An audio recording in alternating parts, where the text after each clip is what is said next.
ঠিক কিনা? আমরা তাদেরকে বলতে চাই, এই বাংলার জমিন আল্লাহ সৃষ্টি করেছেন, আলেম ওলামাদেরকে আল্লাহ বানিয়েছেন। এই আলেম ওলামাগুলো মুক্ত আকাশে, মুক্ত জমিনের ভিতরে বুক খুলে, মন খুলে কথা বলবে।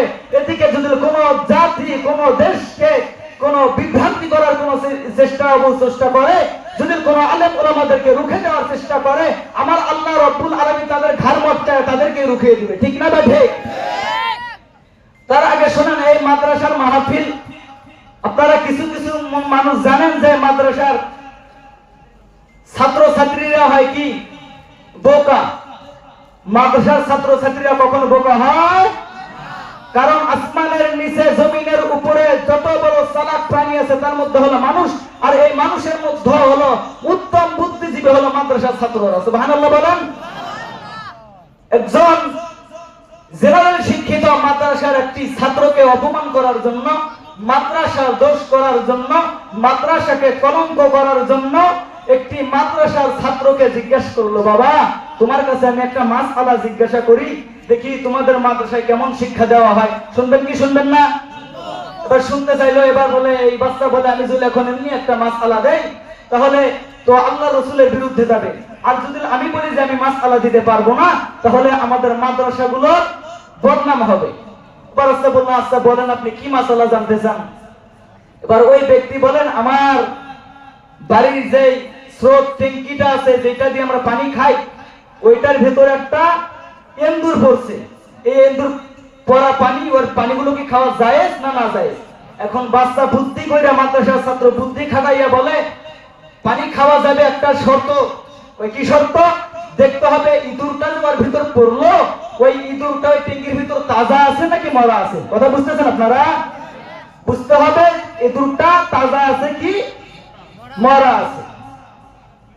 তারপরে যদি ইঁদুরটা মরে তাহলে আর দুইটা জিনিস জানতে হবে। কয় কি? দেখতে হবে ইঁদুরটা শক্ত আছে নাকি নরম আছে। যদি নরম হয় আরো দুইটা জিনিস জানা দরকার। কয় কি?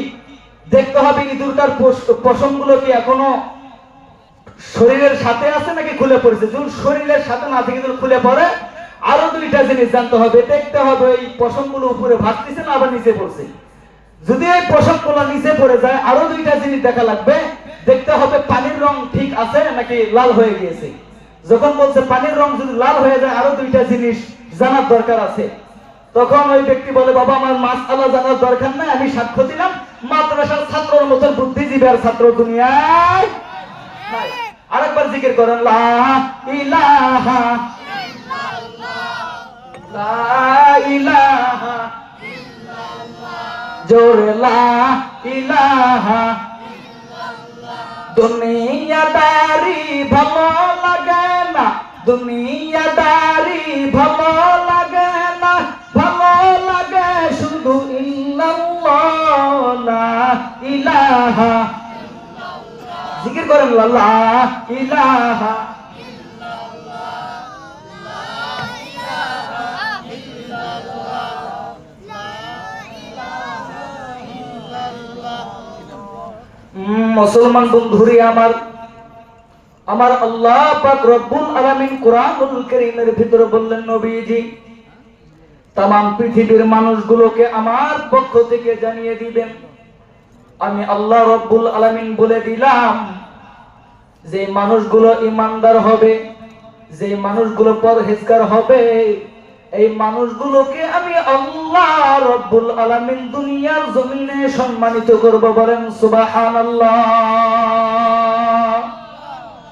মুসলমান ভাইয়ারে, আমার আল্লাহ পাক রব্বুল আলামিন কুরআনুল কারীমের ভিতরে বলেন, ইয়া আইয়ুহাল্লাযীনা আমানু কু আনফুসাকুম ওয়া আহলিকুম নারা। আল্লাহু আকবার জোরে বলতে মন চায় না?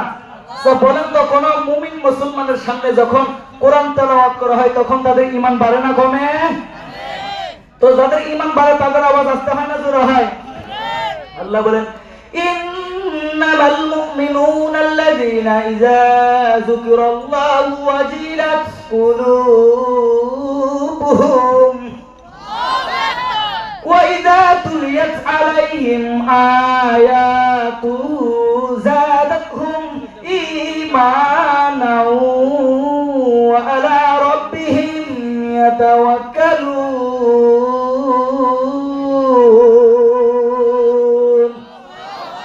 أي برادر حفظ قرآن گوش در جاگ شادی نصف دنیا ہوش در أي برادر حفظ قرآن گوش در جاگ شادی نصف دنیا ہوش در خاندانے قرآن بھؤد ذکر لسا ہر کرائی نصف ہستا از مخلصا بلوح اول الف با تا نکھانی ز قرآن در سے خاندان کئی تو آنی وَإِذَا تُلِيَتْ عَلَيْهِمْ آيَاتُهُ زَادَتْهُمْ إِيمَانًا